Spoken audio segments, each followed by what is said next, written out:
Hello दोस्तों, चटोरी kitchen वर्षा में आप सभी का बहुत बहुत स्वागत है। आज मैं आप सभी के लिए लाई हूँ एक बहुत ही अलग तरीके की बिस्किट की रेसिपी, जिसे देखते ही आपको अपने बचपन की याद आ जाएगी। तो मुझे तो पता नहीं आप लोगों ने खाया है कि नहीं खाया है, मगर मैंने तो इसे खाया है बचपन में। बहुत ही ज़्यादा ये टेस्टी लगती थी। बिल्कुल बचपन में मिलती थी ये काजू बिस्किट। तो आप सब मुझे कमेंट में ज़रूर बताएँ, आपको अपने बचपन की याद आई है या नहीं। तो चलिए रेसिपी को स्टार्ट करते हैं। बहुत ही हेल्दी बिस्किट है। मैंने इसे क्योंकि मैदा से नहीं बनाया है, बहुत ही हेल्दी सूजी से बनाया हुआ है। तो चलिए रेसिपी को स्टार्ट करते हैं। इसे बना के आप अपने बच्चों के लिए रख लीजिए, ताकि आपके बच्चे बाहर के मैदे के बिस्किट ना खाएं, और आप भी इसे खा सकते हैं, अपने मेहमानों को भी दे सकते हैं। तो रेसिपी को स्टार्ट करने से पहले अगर आप चैनल पर पहली बार आएँ तो चैनल को ज़रूर सब्सक्राइब कर लीजिए, और साथ ही इस रेसिपी को लाइक भी कर दीजिएगा। अपने फैमिली के साथ भी इसे ज़रूर शेयर कीजिएगा।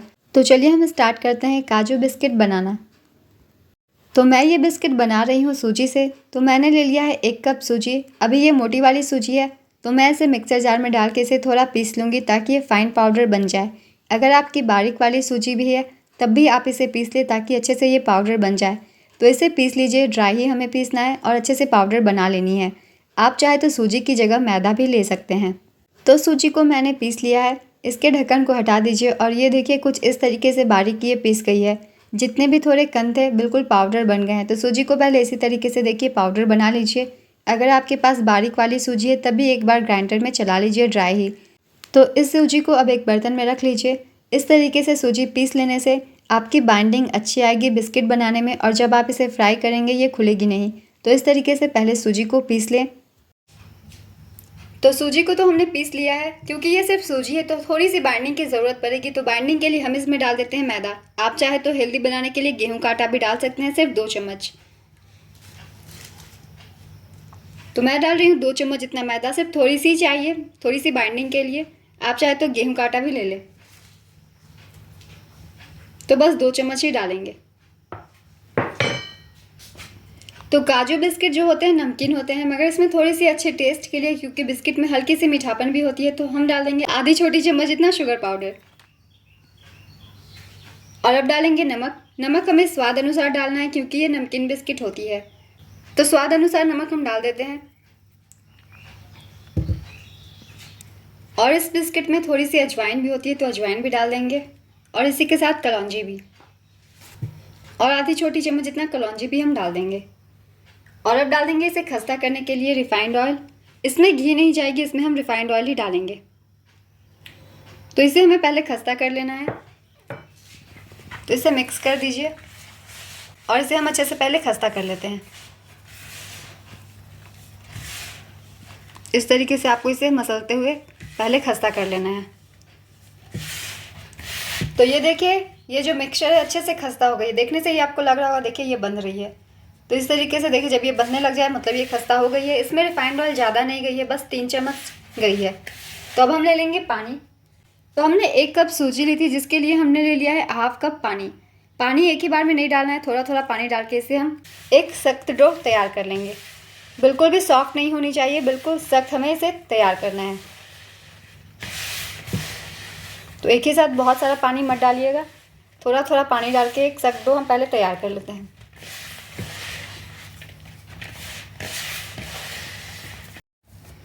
तो ये देखिए, हमने एक सख्त डो तैयार कर लिया है। देखिए ये बिल्कुल भी सॉफ्ट नहीं है। इस तरीके से आपको हल्का सा दरदरा ही इसे तैयार करना है, जैसा कि आप देख रहे हैं टेक्सचर इस तरीके से।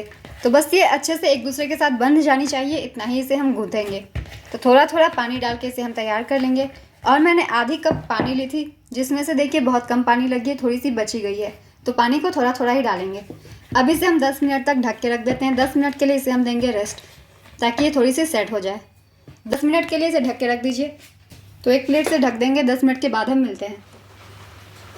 10 मिनट हो गए हैं। चलिए एक बार आटा को देख लेते हैं।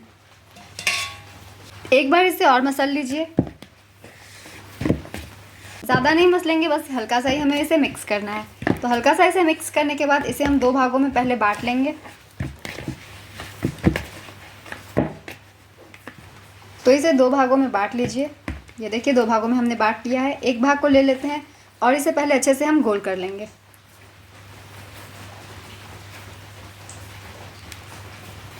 अपनी हथेली पे रख के इसे अच्छे से पहले गोल कर लीजिए। इस तरीके से पहले इसे हम अच्छे से गोल कर लेंगे। तो ये देखिए दोनों ही लोई को हमने गोल कर ली है। क्योंकि ये सूजी की है इसलिए इसमें इस तरीके के क्रैक्स है और आटा जो है सख्त है, इसीलिए अब इसे हम बेल लेंगे। चकले पर डाल लीजिए या फिर एक प्लेटफॉर्म पे हम रख लेते हैं। तो मैंने ले लिया एक प्लेट और इसे उल्टा कर दिया और इसे मैंने थोड़ा सा ऑयल से ग्रीस कर दिया ताकि ये चिपके ना इसमें। तो लोई को इसमें रख लीजिए। इसे बेलने से पहले अपने हाथों से इसे थोड़ा दबा दीजिए और इसे दबाते हुए थोड़ा सा हम इसे प्रेस कर लेंगे। उसके बाद हम इसमें बेलन लगाएंगे। क्योंकि ये सूजी की है तो ज़्यादा इसे बेला नहीं जा सकता है, इसलिए हाथों से थोड़ा इसे फैला लीजिए। तो इस तरीके से पहले हाथों से जितनी आप फैला सकते हैं उतनी फैला लीजिए।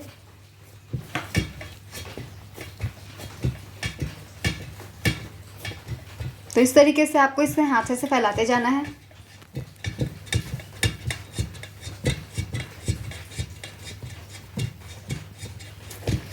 तो ये देखिए हाथों से इसे इस तरीके से प्रेस करते हुए फैला लेना है और साइड साइड से आपको इस तरीके से फिनिशिंग भी देते जानी है। क्योंकि ये सूजी की है इसलिए आपको हाथों से इसे सेट करना होगा।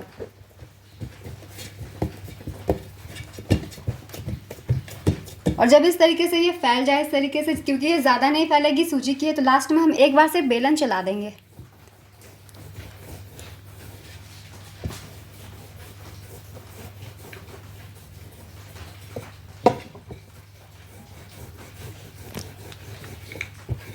तो बस हमें इतना ही बेलना है। क्योंकि काजू बिस्किट जो होती है थोड़ी मोटी होती है, ज़्यादा पतली नहीं होती है। तो थिकनेस आप देख सकते हैं।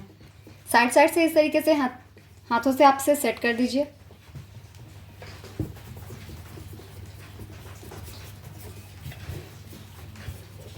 और अब हम ले लेंगे एक कटर। तो कटर के लिए मैंने लिया है ये एक ढक्कन। आपके घर में जो भी ढक्कन हो ले लीजिए। आप कोल्ड ड्रिंक की भी ले सकते हैं या कोई दवाई वाली भी ले सकते हैं। मेरे पास ये बोरोलिन वाली ढक्कन है और इसकी परफेक्ट साइज़ है। ना ज़्यादा ये छोटी है और ना ही ज़्यादा बड़ी, तो मैं इसका यूज़ करूँगी इसे काटने में। तो इसे अब हम काट देंगे काजू के शेप में। तो पहले आपको साइड से इसे कट करनी है। देखिए साइड से ही हमेशा इस कॉर्नर से ही स्टार्ट करेंगे, बीच से मत कट कीजिएगा वरना ये सर्कल निकलेगी। वैसे आप चाहे तो इसे सर्कल से भी दे सकते हैं। और हमें हाफ़ ही लेनी है, पूरी नहीं लेनी है। तो ये देखिए इस तरीके से हाफ़ निकाल लिया है पहले। तो ये फर्स्ट वाली पार्ट है इसलिए थोड़ी ऐसे निकली है। अब सेकंड वाले पार्ट से हम इसे निकाल लेंगे।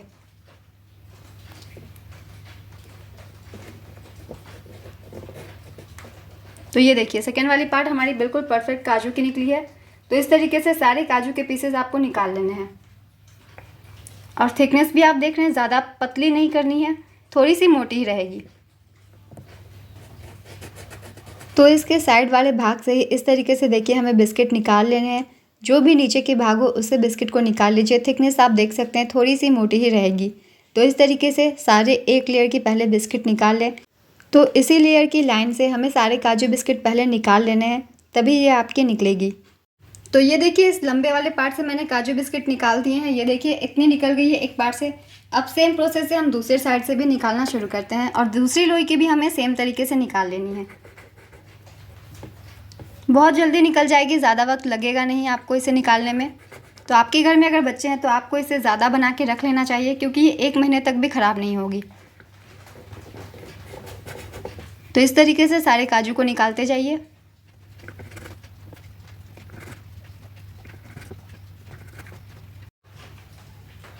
तो ये देखिए सारे बिस्किट्स को मैंने शेप दे दिया है। इस तरीके से काजू के शेप दे दीजिए पहले बिस्किट्स को। अब इन्हें हम फ्राई करेंगे, क्योंकि ये काजू बिस्किट जो है फ्राई ही होती है, इसलिए हम इसे फ्राई करेंगे। और अब बिस्किट को फ्राई करने के लिए मैंने ऑयल गर्म कर लिया है। ये देखिए, तो ऑयल को अच्छे से गर्म कर लीजिएगा, मगर बहुत ज़्यादा ऑयल गर्म नहीं होनी चाहिए, थोड़ी सी गुनगुनी ही होनी चाहिए। तो एक बिस्किट को डालकर हम चेक कर लेंगे। तो हमने जब इस बिस्किट को डाला तो देखिए इसमें से बबल्स अभी नहीं उठे हैं।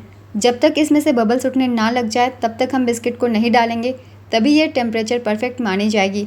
वरना अगर आप ठंडे में ही डाल देंगे तो बिस्किट खुल जाएगी, और जब ज़्यादा गर्म में डालेंगे तो वो जल जाएगी। तो ये देखिए जैसा कि अब आप देख रहे हैं तो इसमें से बबल्स आना स्टार्ट हो गए हैं। ये परफेक्ट टाइम है बाकी के बिस्किट को डालने का। तो आप चेक करने के लिए पहले इस तरीके से छोटी सी बिस्किट का टुकड़ा डालकर चेक कर लें। डायरेक्ट ही ना डालें, वरना टेम्परेचर ज़्यादा होगी तो बिस्किट जल जाएंगे। और अगर आपकी तेल ज़्यादा गर्म हो गई है तो थोड़ा उसे ठंडा होने दें, उसके बाद बिस्किट्स डालें। तो मेरी बिल्कुल परफेक्ट टाइमिंग है, तो मैं सारे बिस्किट्स को डाल देती हूँ। इसे डालते वक्त गैस का फ्लेम मीडियम ही रखेंगे। लो भी मत कीजिएगा, हाई भी मत कीजिएगा, वरना बिस्किट जो है खुल जाएंगे, क्योंकि हमने इसे सूजी से बनाया हुआ है। तो बिल्कुल मीडियम फ्लेम पे आपको इसे फ्राई करना है। इसे फ्राई करने वक्त काफ़ी सावधानी बरतिएगा, वरना ये खुल भी सकती है।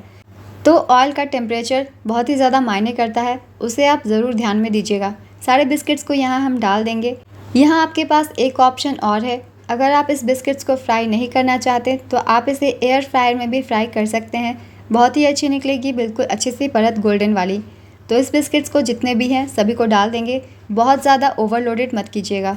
तो ये देखिए, इसे बीच बीच में हिलाते हुए रहिएगा, तभी ये चारों तरफ से पकेगी। तो बीच बीच में आपको इसे चलाते रहना है। जब ये सफ़ेद कलर की होने लग जाए इसे बीच बीच में चलाते रहिए, क्योंकि इवनली फ्राई करना है हमें, इसलिए।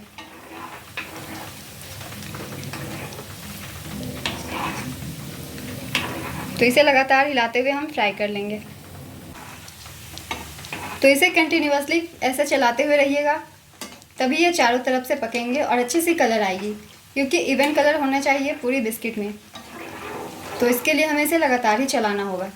तो जब ये ऊपर तैरने लग जाए इसे हमें तब से लगातार ही चलाते रहना है, और जब तक इसके ऊपर अच्छी सी गोल्डन कलर ना आ जाए तब तक हम इसे फ्राई करते रहेंगे। मीडियम फ्लेम पे फ्राई करेंगे तभी ये क्रंची होगी, वरना ये अंदर से सॉफ्ट रह जाएगी। तो बिल्कुल मीडियम फ्लेम पे इसे चलाते हुए फ्राई कर लीजिए। तो ये देखिए, इसे लगातार फ्राई करते हुए अब ये थोड़ी थोड़ी सख्त होने लग गई है, हल्की हल्की सी इसमें कलर आना अब शुरू हो गई है। तो इसे अभी भी लगातार हमें इसे चलाते हुए रहना है, छोड़ना नहीं है। तो इसे लगातार चलाते हुए रहिए, चलाते हुए रहेंगे बिल्कुल परफेक्ट और सेम कलर आएगी सभी बिस्किट्स में। तो अब हल्की हल्की कलर आना शुरू हो गई है, तो इस स्टेज पे आपको और भी इसे घुमाते हुए रहना है। तो ये देखिए, इसकी कलर जो है बहुत ही अच्छी आ गई है।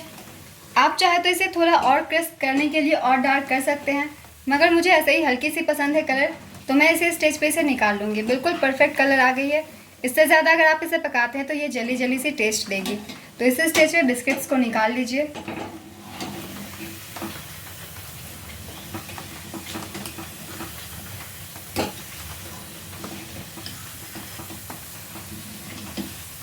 और इसे निकाल कर एक प्लेट में हम रख लेते हैं। इसे फैला के रखिएगा। अभी ये बिल्कुल सॉफ्ट है क्योंकि ये अभी ही पकी है, जब इसे थोड़ी देर छोड़ेंगे तो ये क्रंची हो जाएगी।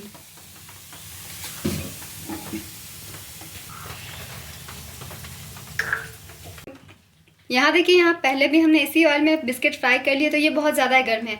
इसे थोड़ी देर गैस से निकाल के थोड़ा सा गुनगुना होने दें, और जब ये थोड़ी सी ठंडी हो जाएगी तब हम बिस्किट्स डालेंगे, वरना जब दूसरी बैच की बिस्किट डालेंगे तो ये तुरंत ही जल के ऊपर आ जाएगी। तो इसके लिए मैंने सिर्फ 2 मिनट इसे नीचे छोड़ दिया है।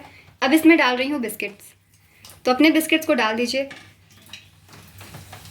तो ये देखिए, मैंने अभी इसे नीचे निकाला हुआ है, मगर फिर भी इसमें हीट है। तो जब इस तरीके से थोड़ी हीट हो तब इसे हम नीचे डाल देंगे। तो ये देखिए, अभी भी गैस मेरी नीचे है, कढ़ाई गैस बिल्कुल ऑन नहीं है। तो अब जब इस तरीके से ये मिक्स हो गई है, अब हम गैस पे इसे चढ़ाते हैं। तो ये देखिए, अब इसे हम गैस पे चढ़ाएंगे और फिर से सेम तरीके से फ्राई कर लेंगे, क्योंकि बहुत ज़्यादा ऑयल गर्म होगी, आपकी बिस्किट डालते के साथ ही जल जाएगी और अंदर से जो है कच्ची रह जाएगी। तो ऑयल का टेम्परेचर आपको सही रखना बहुत ज़रूरी है, तभी आपकी परफेक्ट और कुरकुरी बिस्किट निकलेगी। और फिर से अब हमें बस सेम तरीके से फ्राई कर लेना है, जिस तरीके से हमने पहले बैच में किया हुआ है, लगातार चलाते हुए।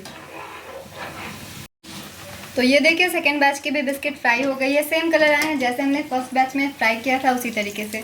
थोड़ी सी डार्क आप अपने पसंद के अनुसार कर सकते हैं, अगर आपको ज़्यादा डार्क और ज़्यादा क्रिस्पी चाहिए। वैसे ये क्रिस्पी अभी भी है, मगर कलर में आप चाहते हैं जिस अनुसार थोड़ी डार्क कर सकते हैं। तो इसे अब निकाल के रख लेते हैं उसी प्लेट में।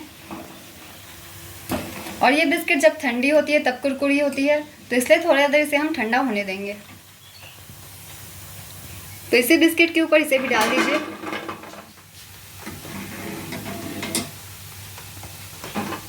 और अब बचे हुए बिस्किट को भी पहले हम फ्राई कर लेंगे।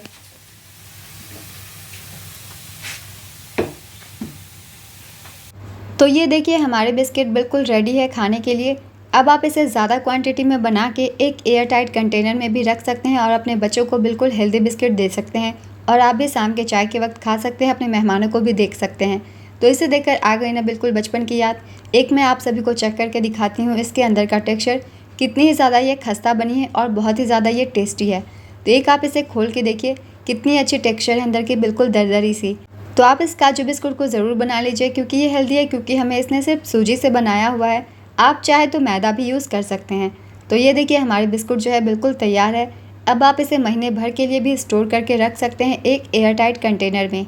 और आपके बच्चे जब भी ज़िद करें बाहर की बिस्किट खाने के, आप उन्हें यही दें। साथ ही ये अट्रैक्टिव भी है, तो बच्चे बड़े ही अच्छे से खाएंगे। और अगर आप सभी को दोस्तों मेरी ये रेसिपी पसंद आए तो इस रेसिपी को लाइक ज़रूर कर दीजिएगा और साथ ही इस चैनल को भी सब्सक्राइब कर लीजिए। इस तरीके की बहुत ही सिंपल रेसिपीज़ आप सभी के लिए हमेशा आते रहेंगे। तो फिर मिलते हैं अगली एक नई रेसिपी के साथ।